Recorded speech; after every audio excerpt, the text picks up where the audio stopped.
오늘은 진실함과 의로움으로 라는 제목으로 하나님의 말씀을 전하도록 하겠습니다.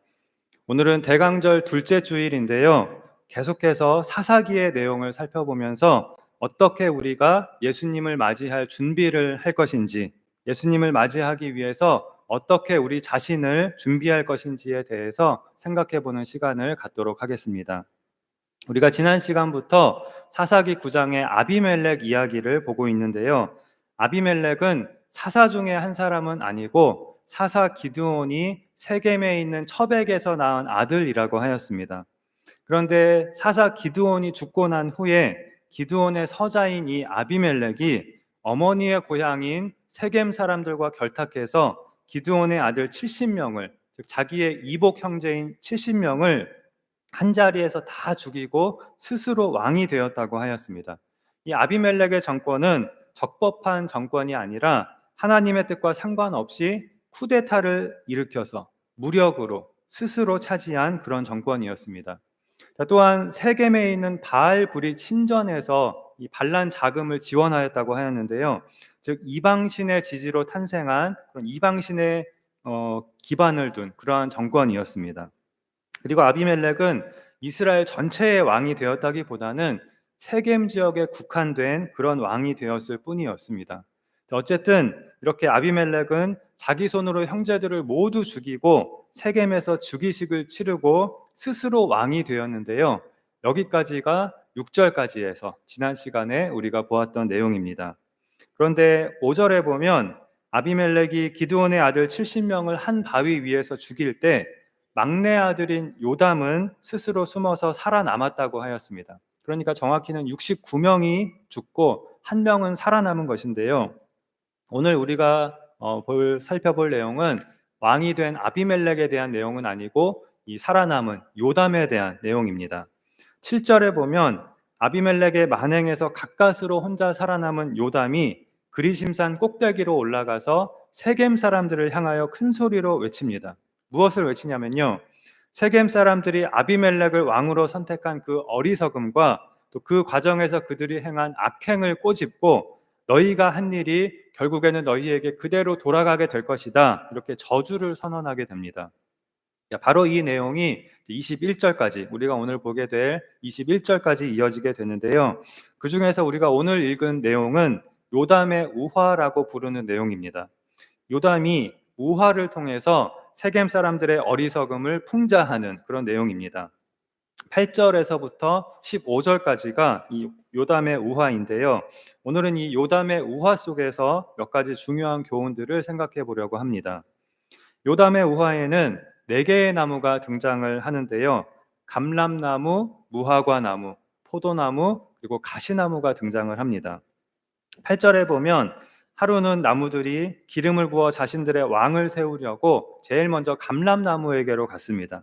그리고 너는 우리의 왕이 되라 라고 말합니다. 그런데 감람나무는 왕이 되기를 거절합니다. 그 이유는 나의 기름은 하나님과 사람을 영화롭게 하나니 내가 어찌 그것을 버리고 가서 나무들 위에 우쭐대겠느냐 하는 것이었습니다. 감람나무는 올리브 나무인데요. 이 감람나무에서 나오는 이 올리브 기름은 왕과 제사장의 임직식 때 그들의 머리에 부어지는 용도로 사용이 되었고, 또 성막의 등대를 밝히는 데에도 사용이 되었습니다. 이처럼 감람나무는 매우 귀하고 또 유익한 나무였고, 감람나무가 스스로 밝히고 있는 대로 하나님과 사람을 영화롭게 하는 일에 쓰임을 받고 있었습니다. 그리고 감람나무는 나무들의 왕이 되는 것보다 자신이 맡고 있는 이 직분을, 즉 하나님과 사람을 영화롭게 하는 이 직분을 더 귀하고 명예로운 일로 여겼습니다.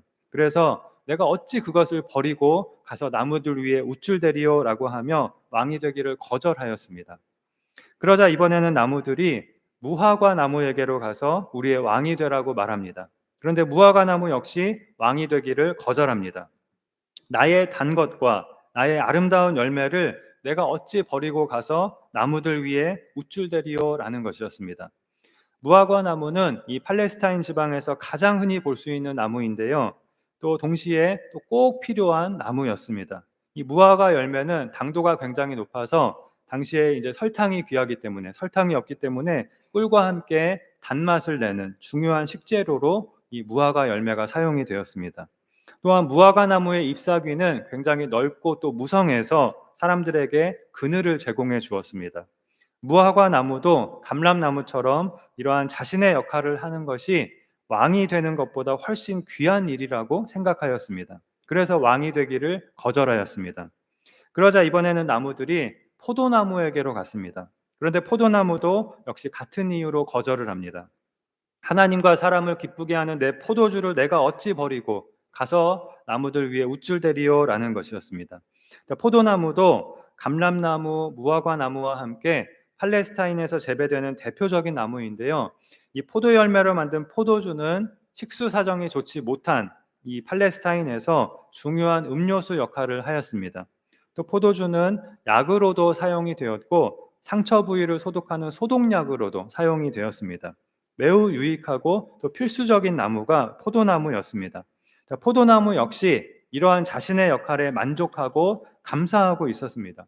왕이 되어서 다른 나무들 위에 우쭐대고 싶지 않았습니다. 그래서 왕이 되기를 거절하였습니다. 그러자 나무들은 마지막으로 가시나무에게로 갔습니다. 그리고 우리의 왕이 되어 달라고 하였습니다. 가시나무는 앞에 새 나무들과는 좀 결이 많이 다르지요. 감람나무와 같이 유용하게 사용되는 기름도 없었고 무화과 나무나 포도나무와 같이 먹을 수 있는 열매를 내는 것도 아니었습니다. 가시나무가 가지고 있는 것이라고는 사람을 찌르고 고통스럽게 하는 가시뿐이었습니다. 그런 가시나무에게 나무들의 왕이 되어 달라고 한 것은 누가 보아도 어리석은 일이었습니다. 그런데 가시나무는 아무 주저함 없이 오히려 기다렸다는 듯이 왕이 되겠다고 합니다. 그리고 한술 더 떠서 나무들에게 이렇게 말합니다.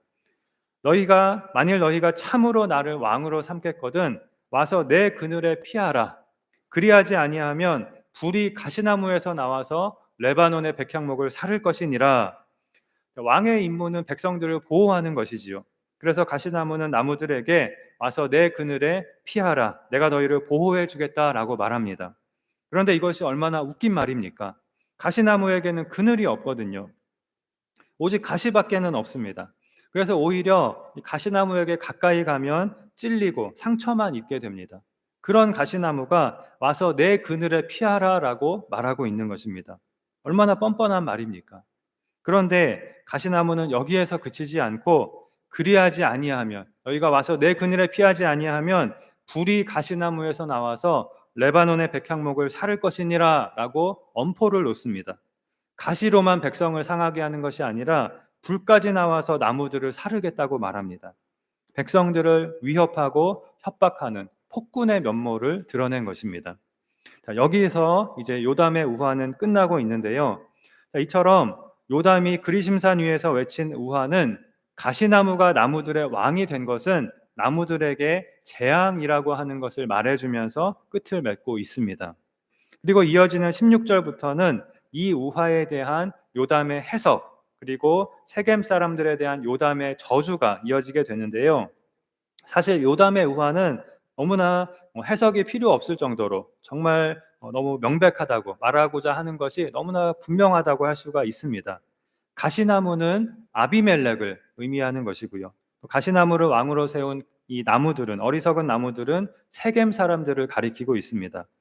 16절에서 요담은 이렇게 말합니다. 이제 너희가 아비멜렉을 세워 왕으로 삼았으니 너희가 행한 것이 과연 진실하고 의로우냐? 이것이 여룻바알과 그의 집을 선대함이냐? 이것이 그의 손이 행한 대로 그에게 보답함이냐? 요담은 세겜 사람들에게 너희가 행한 것이 과연 진실하고 의로우냐라고 묻습니다. 이 진실하고 의롭다라고 하는 이 표현은 주로 하나님과의 언약에 대한 신실함을 나타낼 때 성경에서 사용하는 표현입니다. 하나님과의 언약을 배반하지 않고 언약을 신실하게 지킬 때 그것을 진실하고 의롭다라고 표현합니다. 그런데 여기서 요담은 이것을 이 여룻바알과 그의 집, 즉 기드온과 그의 집에 대해서 사용하였습니다. 세겜 사람들이 아비멜렉을 왕으로 세운 것은 기드온과 그의 집에 대한 배신이라는 것입니다. 기드온과 그의 집에 대해서 진실하고 의롭지 못했다는 것입니다. 그러면서 18절에 그들의 악행을 고발합니다.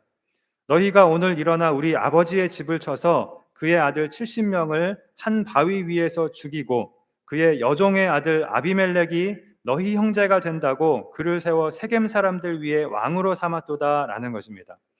요담은 아비멜렉을 여종의 아들이라고 부름으로써 아비멜렉은 적법한 왕이 될 수 없음을 지적하였습니다. 그리고 단지 그가 세겜 출신이라는 이유로 그를 세겜 사람들 위에 왕으로 삼았도다라고 말함으로써 아비멜렉은 결코 이스라엘의 왕이 될 수 없고 그렇게 인정받을 수 없고 단지 세겜 사람들의 왕일 뿐이라는 것도 지적을 하였습니다. 그리고 마지막으로 요담은 다시 한번 진실함과 의로움에 대하여 말하는데요. 19절에 만일 너희가 오늘 여룻바알과 그의 집을 대접한 것이 진실하고 의로운 일이면 너희가 아비멜렉으로 말미암아 기뻐할 것이요 아비멜렉도 너희로 말미암아 기뻐하려니와 즉 너희가 아비멜렉을 왕으로 세운 것이 하나님의 뜻이라면 너희가 아비멜렉으로 인하여 기뻐할 것이고 아비멜렉도 너희로 인하여 기뻐하게 될 것이지만 그렇지 아니하면 즉 너희가 행한 일이 진실함과 의로움으로 행한 일이 아니라면 아비멜렉에서 불이 나와서 너희를 살을 것이고 또한 너희에게서 불이 나와서 아비멜렉을 살르게 될 것이다. 너희가 서로를 죽이게 될 것이다. 이렇게 요담은 세겜 사람들과 아비멜렉을 저주하게 됩니다. 그리고 9장의 마지막 절은 바로 이 요담의 저주가 그들에게 그대로 응하였다라고 기록을 하고 있습니다. 물론 지금 요담이 세겜 사람들과 아비멜렉을 저주한 것은 요담이 무슨 선지자로서 하나님의 말씀을 대언한 것은 아니었습니다. 단지 기드온의 아들 중 유일하게 살아남은 그런 증인으로서 자신의 억울함을 호소하고 또 그들이 행한 일이 그들에게로 돌아갈 것이라고 개인적인 저주를 한 것입니다. 그리고 오늘 본문 이후로 이 요담이라는 사람은 두 번 다시 등장하지 않습니다. 그러나 요담의 이 저주는 이루어지게 되는데요. 바로 하나님께서 세겜 사람들과 아비멜렉의 악행을 직접 심판하신 것입니다. 하나님께서 이들을 심판하심으로 결국은 요담의 저주가 현실로 이루어지게 됩니다. 자, 결국 이 요담의 우화의 요점은 가시나무가 보여주고 있듯이 아비멜렉은 왕이 될 자격도 능력도 없는 인물인데 공갈 협박으로 폭력으로 왕위를 찬탈하였다는 것입니다. 그리고 이러한 아비멜렉을 왕으로 세운 세겜 사람들의 행위는 어리석은 행위였고 또 기드온의 집에 대하여 진실함과 의로움을 저버린 행위였다는 것입니다. 그러니 세겜 사람들과 아비멜렉은 그들이 행한 대로 돌려받게 될 것이고 결국은 서로가 서로를 죽임으로써 자멸하게 될 것이다 라는 것입니다. 이 요담의 우화에서 핵심어는 진실함과 의로움이라고 할 수 있는데요. 세겜 사람들과 아비멜렉이 진실함과 의로움을 저버렸다는 것입니다. 무엇이 진실함과 의로움을 저버리는 것입니까? 사람의 힘과 권력, 빽을 의지하여 하나님의 뜻을 거스르는 것입니다. 오늘날에도 하나님을 믿는다고 하는 사람들 중에 하나님의 뜻을 거스르고 자신의 욕심을 이루려고 하면서 사람의 힘과 권력, 빽을 의지하여 그것으로 자신의 뜻을 이룰 수 있다고 생각하는 사람들이 있습니다. 하나님을 믿는다고 하면서도 나에게는 이 세상에 권력이 있고 빽이 있으니까 아무도 나를 못 건드려 이렇게 사람의 힘을 더 믿는 사람들이 있습니다. 그러나 그런 것들이 하나님을 어떻게 이길 수 있겠습니까? 아비멜렉의 이야기가 보여주듯이 그 결과는 비참할 수밖에 없는 것입니다. 자, 그렇다면 오늘 우리가 이 요담의 우화를 통해서 기억해야 할 교훈은 무엇일까요? 우리는 하나님에 대하여 진실함과 의로움으로 행하자 하는 것입니다. 사실 요담이 말한 진실함과 의로움은 기드온과 그 집에 대한 진실함과 의로움이었습니다. 세겜 사람들이 기드온과 그 집에 대하여 진실하고 의롭지 못하였다는 것입니다. 그러나 이것은 결국 기드온을 사사로 세우신 하나님에 대하여 진실하고 의롭지 못한 것이기도 하였습니다. 이 진실함과 의로움은 하나님과의 언약에 대한 신실함과 충성을 나타낼 때 사용하는 표현이라고 하였습니다. 우리는 하나님에 대하여 진실함과 의로움으로 행해야 하겠습니다. 그것이 무엇일까요? 우리가 예수님을 통하여 하나님과 맺은 언약은 이제부터 나는 하나님을 나의 왕으로 삼고 하나님의 백성으로 하나님의 일꾼으로 또 하나님의 자녀로 살겠습니다라는 것입니다. 우리가 예수님을 영접함으로 하나님과 맺은 언약은 바로 이것입니다. 바로 이 언약에 대하여 우리는 진실함과 의로움으로 행해야 하는 것입니다. 이 언약을 절대로 배신하는 삶을 살지 말아야 하는 것입니다. 그렇다면 무엇이 우리가 하나님에 대하여, 하나님과의 언약에 대하여 진실함과 의로움으로 사는 것일까요? 바로 그것을 우리가 요담의 우화에 나오는 이 세 나무, 감람나무, 무화과나무, 포도나무에게서 찾아보고자 합니다. 이 요담의 우화의 핵심은 가시나무지만, 이 요담의 우화가 가시나무에게 초점이 맞추어져 있기는 하지만 정작 우리에게 중요한 교훈을 주는 것은 이 앞에 나오는 새 나무라고 할 수가 있거든요. 그래서 마지막으로 이 새 나무를 통해서 무엇이, 우리가 어떻게 하는 것이 하나님에 대하여 진실함과 의로움으로 사는 것인가 하는 것에 대해서 몇 가지를 우리가 생각해 보도록 하겠습니다.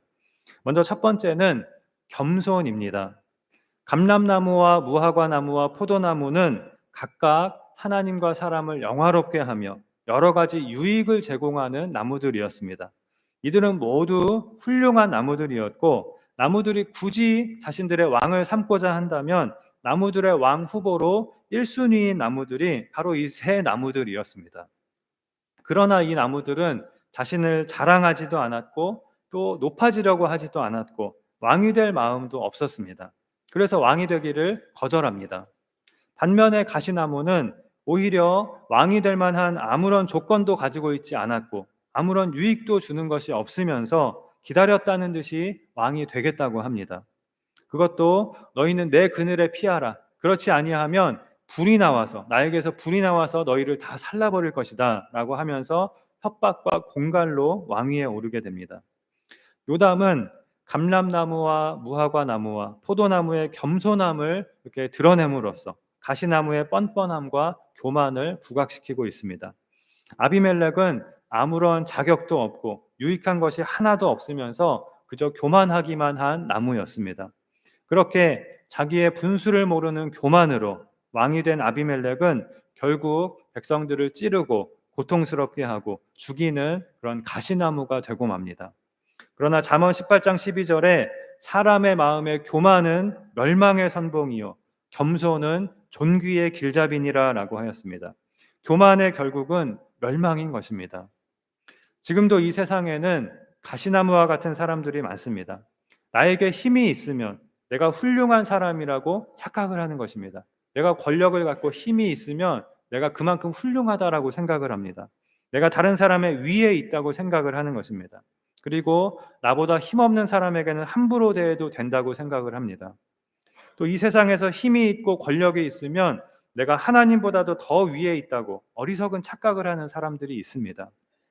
내가 이 세상에서 힘 있는 사람과 연줄이 있고 권력을 잡은 사람과 연줄이 있으면 두려워할 것이 없다고 생각을 합니다. 이것은 하나님 앞에서 분수를 모르는 가장 어리석은 교만인 것입니다. 빌립보서 2장 5절에 너희 안에 이 마음을 품으라 곧 그리스도 예수의 마음이니 라고 하였습니다. 무슨 마음입니까? 바로 겸손의 마음입니다. 예수님은 하나님과 동등한 하나님 자신이시지만 오히려 자기를 비워 종의 형체를 가지사 사람이 되셨다는 것입니다. 하나님과 비교할 수 없는 한없이 낮은 사람이 되셨습니다. 우리를 구원하기 위해서 십자가에서 죽으시기 위해서 하나님으로서 더 이상 낮아질 수 없을 정도로 바닥까지 낮아지셨다는 것입니다. 그 예수님의 겸손의 마음을 우리도 품으라는 것입니다. 분명 우리는 왕 같은 하나님의 백성이지만 높임을 받으려고 하지 말고 낮아지고 겸손해지고 다른 사람을 섬기는 사람이 되라는 것입니다. 예수님도 제자들의 발을 몸소 다 씻어주신 후에 내가 너희에게 행한 것 같이 너희도 이렇게 행하게 하려 하기 위해서 내가 이것을 행하였다라고 본을 보였다라고 말씀을 하셨습니다. 너희는 서로 높아지려고 하지 말고 서로 발을 씻어주는 자가 되라는 것입니다. 우리가 예수님을 생각하는 이 대강절에 첫 번째로 기억해야 할 예수님의 마음은 바로 겸손입니다. 언제나 우리는 하나님 앞에서 나의 분수를 깨닫고 오직 하나님을 왕으로 모시고 겸손한 하나님의 백성으로, 그리고 겸손히 서로를 섬기는 예수님의 제자로 살아가야 하겠습니다. 다음으로 우리가 진실함과 의로움으로 사는 것의 두 번째는 하나님으로부터 받은 사명을 귀하게 여기고 그 사명에 순종하는 것입니다. 요담의 우화에 나오는 나무들에게는 하나님께서 주신 각자의 사명이 있었습니다. 감람나무는 그 기름으로 하나님과 사람을 영화롭게 하는 것이었고, 무화과나무는 달고 아름다운 열매를 맺는 것이었고, 포도나무는 하나님과 사람을 기쁘게 하는 포도주를 만들어내는 것이었습니다. 그런데 요담의 우화를 보면 이 세 나무들은 자신들에게 주어진 이 사명을 분명하게 알고 있었고, 또 하나님께서 주신 그 사명을 아주 귀하게 여기고 있었습니다. 그래서 이 나무들은 왕이 되기 위해서 하나님께서 주신 사명을 버릴 수가 없었습니다. 자신의 영광보다, 부귀 영화를 누리는 것보다 하나님께서 나에게 주신 그 사명을 더욱더 귀하게 여겼기 때문입니다. 이 나무들은 하나님께 영광을 돌리는 일을, 그리고 하나님께서 주시는 사명을 감당하는 일을 최우선으로 삼았기 때문에 세상의 헛된 유혹에 넘어가지 않을 수 있었습니다. 그리고 자신에게 주어진 일에 대해서 불평하지도 않고, 또 다른 나무가 하는 일과 자신이 하는 일을 비교하며 욕심을 부리지도 않고 오직 감사함으로 순종할 수 있었습니다. 이렇게 감사로 순종함으로 이 새 나무들은 자신들에게 사명을 주신 하나님께 대하여 진실함과 의로움으로 행한 것입니다. 예수님도 우리에게 이 사명을 귀하게 여기고 사명을 다하는 본을 보여주셨는데요. 예수님은 십자가로 우리를 구원하는 그 사명을 완수하기 위해서 인간의 몸으로 마귀의 시험을 이기셨고, 또 인간으로서의 삶을 사시고, 우리의 왕이심에도 불구하고 사람들의 조롱과 모욕과 희롱과 핍박을 참으시고 십자가에까지 달리셔서 십자가 위에서 다 이루셨다라고 말씀을 하셨습니다. 하나님의 백성인 우리는 다 하나님으로부터 받은 일들이 있고 직분이 있습니다. 하나님께서 우리 각자에게 주신 본분이 있습니다. 그것에 우리는 만족하고 감사하고 순종해야 하는 것입니다. 그리고 우리가 그것에 진정으로 만족할 때 남들 앞에 내가 우쭐댈 필요를 느끼지 않게 되는 것입니다. 그런데 많은 사람들이 나는 가시나무와 같다고 그렇게 생각을 합니다. 나는 다른 나무들보다 귀하지 않게 태어났고, 다른 나무들보다 나는 조금 받았고 가진 것이 없다고 생각을 합니다. 그래서 달란트 비유에 나오는 한 달란트 받은 종처럼 달란트를 땅에 묻어둡니다. 하나님께서 주신 사명을 하찮은 것으로 여기고 사명을 다하지 않는 것입니다. 그러면서 하나님께서 처음부터 나를 가시나무로 만드셨기 때문에 나는 이렇게 될 수밖에 없다, 이렇게 변명을 합니다. 그렇다면 여러분, 요담의 우화에 나오는 가시나무는 처음부터 가시나무였으니까, 처음부터 다른 나무들보다 못나고 가진 것이 없고 쓸모없는 나무였으니까 잘못된 길로 나아갈 수밖에 없는 그런 운명이었던 것일까요? 아닙니다. 가시나무에게도 하나님께서 주신 사명이 있었습니다. 가시나무에게도 하나님께서 주신 재능이 분명히 있었습니다. 가시나무는 다른 나무들과 달리 바싹 마른 나무이기 때문에 땔감으로는 사실 최고의 나무입니다. 땔감으로 사용된다면 그 어떤 나무보다도 쓸모 있고 유익을 줄 수 있는 나무였습니다. 이것을 우리가 인간적인 생각으로 다른 나무들이 주는 유익보다 하찮은 것이라고 생각해서는 안 되는 것입니다. 만일 다른 나무들처럼 가시나무도 자신에게 주어진 이 땔감의 사명에 만족하고 하나님과 사람에게 내가 유익을 줄 수 있는 것에 감사하고 하나님의 영광을 위하여 내가 존재한다, 이렇게 생각했다면 잘못된 길로 나아가지 않고 축복과 행복의 길로 나아갔을 것입니다. 하나님의 뜻 안에서 얼마든지 유익한 나무가 될 수 있었을 것입니다. 사랑하는 성도 여러분, 하나님은 우리를 다양한 나무로 만드시고 우리에게 다양한 재능과 사명을 주셨습니다. 우리 중에는 감람나무도 있고 무화과나무도 있고 포도나무도 있고 가시나무도 있고 사과나무도 있고 배나무도 있고 감나무도 있습니다. 그런데 이 중에 귀한 나무는 하나님께서 나에게 주신 사명을 귀하게 여기고 그 사명에 만족하고 사명에 순종함으로 하나님을 영화롭게 하는 나무인 것입니다. 어떤 종류의 나무인지는 아무 상관이 없습니다. 하나님께서 나에게 사명을 주셨고 내가 그 사명을 감당함으로 하나님과 사람을 영화롭게 할 수 있는 것에 감사하며 최선을 다하여 사명에 충성하는 나무는 모두 최고로 귀한 나무인 것입니다. 그렇게 우리 모두가 귀한 하나님의 나무가 되어서 우리에게 사명을 주신 하나님께 대하여 진실함과 의로움으로 보답하는 그런 하나님의 일꾼들이 다 되어야 하겠습니다. 자, 마지막으로 우리가 요담의 우화에 나오는 새 나무들에게서 배워야 할 한 가지는 서로를 인정해 주는 것입니다. 이 새 나무들은 각각 다 고귀한 역할을 하면서 자신의 사명을 감당하고 있었는데 서로 자기가 더 높아지려고 하는 모습을 이 나무들에게서는 전혀 찾아볼 수가 없습니다. 서로 자기가 더 높아지고자 다투는 모습도 보이지 않습니다. 또 서로 다른 나무의 역할을 내가 하려고 하거나 다른 나무의 영광을 빼앗으려고 하지도 않습니다. 조금도 그런 모습을 보이지 않습니다. 서로의 모습과 위치와 역할을 인정해주고 있는 것입니다. 이것은 이 나무들이 서로를 비교하면서 자신의 정체성을 찾지 않고 오직 자기를 심어주신 하나님과의 관계를 통해서 자신의 가치를 인식하고 있었기 때문입니다. 이 나무들은 다 한 하나님에 의해서 심어졌고 그 하나님에 의해서 길러지고 있었고 하나님 안에서 서로가 조화를 이루고 있었습니다. 그런데 가시나무는 아비멜렉은 하나님과의 관계에서 자신의 정체성을 찾지 않고 다른 사람과 나를 비교하면서 왜 나는 서자인가? 왜 사람들은 나를 못난 사람으로 보고 나를 보아주지 않는가? 왜 나를 인정해주지 않는가? 이렇게 비뚤어진 열등감 속에서 분노하였고 결국에는 그 분노가 파멸의 길로 나아가고 말았습니다. 우리가 오늘 기억해야 할 것은 하나님께서 우리 모두를 만들어 주셨고 우리 모두에게 사명을 주셨고 우리 모두는 한 하나님 안에서 세움을 입었다는 것입니다.